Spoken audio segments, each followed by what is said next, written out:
Hey, what's up YouTube? It's Jefferson once again. Thank you for joining me. Today I want to talk a little bit about a post that I saw on the Jamaica Observer page while scrolling. You see, I was on Instagram scrolling just to search for some content that I might talk about. I realized that the Observer's social media page has been flooded with crime and violence, and I wanted to talk about that. But while scrolling, I saw this particular post that really got my attention, and I felt like I could really talk about that one. So I'm going to share it with you and then talk a little bit about it.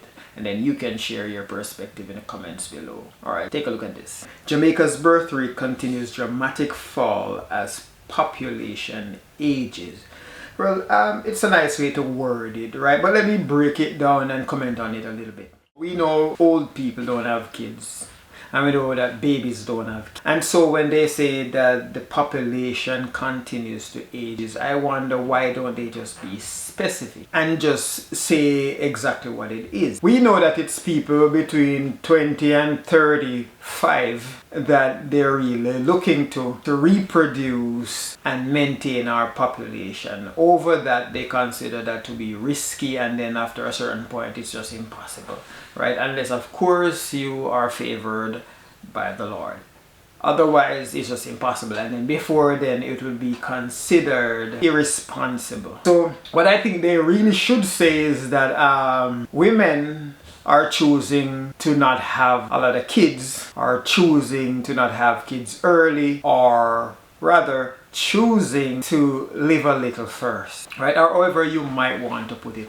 I've noticed that women these days, like I said, are taking a different road through life. With the rise of social media, you find that women are showing off their attributes, right? They're showing off their sexy, and this sexy gets them a lot of attention, right? A lot of attention, which in turn have them not want to change their physical appearance or alter their physical appearance too drastically, and having a child or having children will drastically change your physical appearance. They also want to travel the world. They want to do things, experience some of the finer things in life, right? And coming out of an era where men just give you babies and disappear, and you have the brunt of the responsibility. I see why women would opt to choose a different path through life. And men have been evading these responsibilities for a very long time. So you can't even blame the women for that.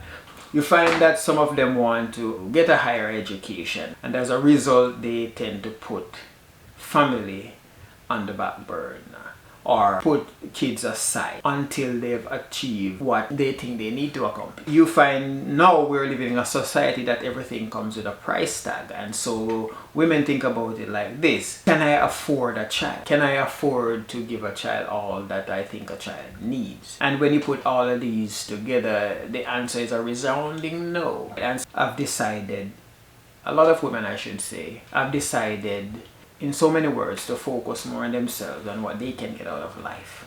And I think it is even a conversation because it is a problem.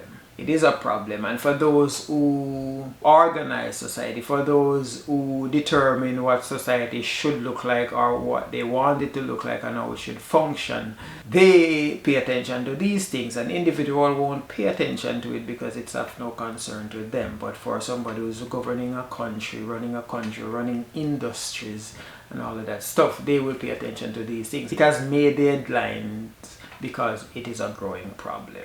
But is it a problem only for those who organize society? No, it's also a problem for the individuals, whether they know it or not. And let me say why. You find that the women who are more educated tend to get less children. And I'll say maybe it is for the reason that they want to live also and be able to take care of that child in every way. Well, let me show you something. You'll find that sometimes some of the educated women will say these ghetto, lower class, poor, or however they choose to describe women who are of a lesser socioeconomic background. They'll say, why are they having so many children and they can't take care of them? Right? True. But like I shared in the video that I posted some days ago, life replicates more where it's most threatened. So when people find themselves in poverty, when people find themselves in danger and life is threatened, it is almost, I believe, it is almost automatic that they'll start reproducing. Now, but look at this. One child or no child cannot sustain a population. And you might think that's not your problem. Your problem is to do you and have your one child or choose to not have any at all, right? And that's okay, but it will contribute to a greater problem. But look at this before I get into the problem that it will contribute to.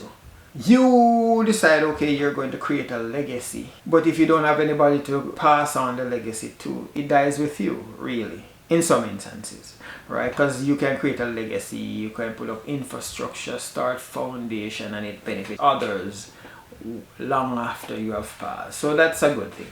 But if you don't have any offspring to pass on your legacy to, it pretty much dies with you.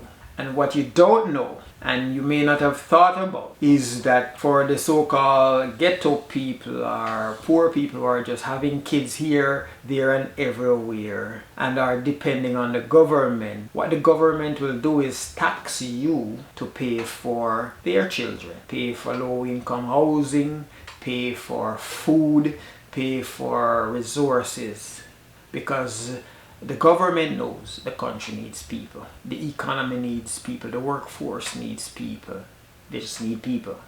And so if they have to tax you, the person who chose not to have a child or to have one and just build on your career, they'll tax you. The more you earn, the more they take, and the more they will use to support the people who are having kids here, there, and everywhere. Because like I said, the country needs kids.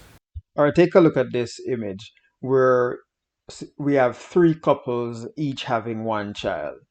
And the best we can hope for is that there's a mixture of boy and girl, right? From that, we'll have one couple and they produce one child. Quickly, you see that the population dies, right?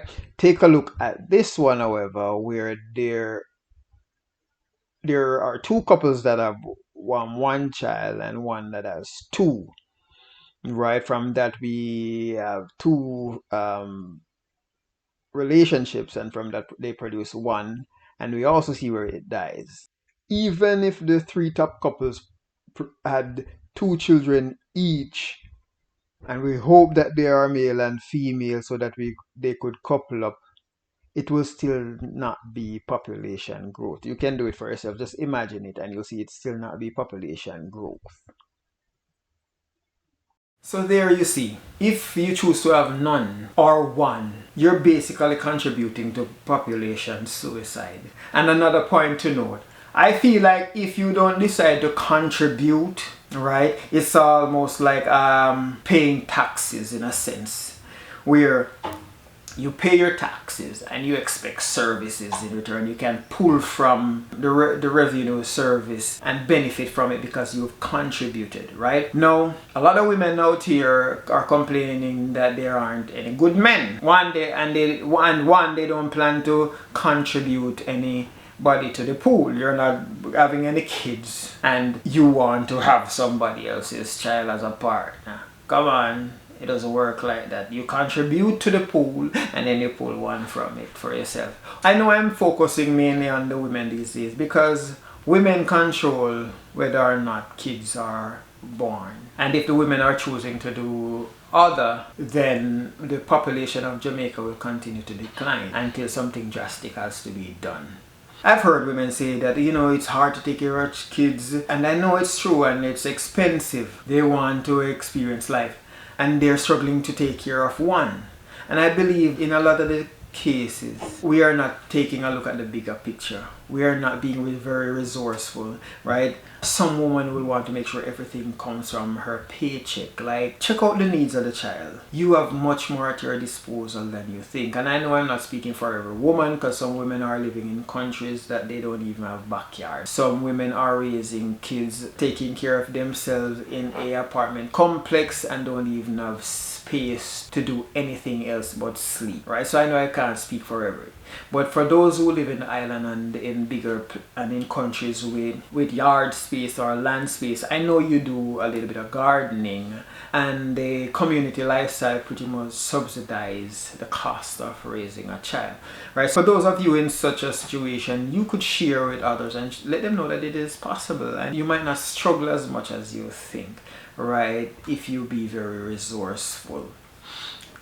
I may have gone on too far with that one and being very controversial, but I feel it's necessary to open a conversation. So share with me your views in the comments below. Thank you for watching, and as always, one love.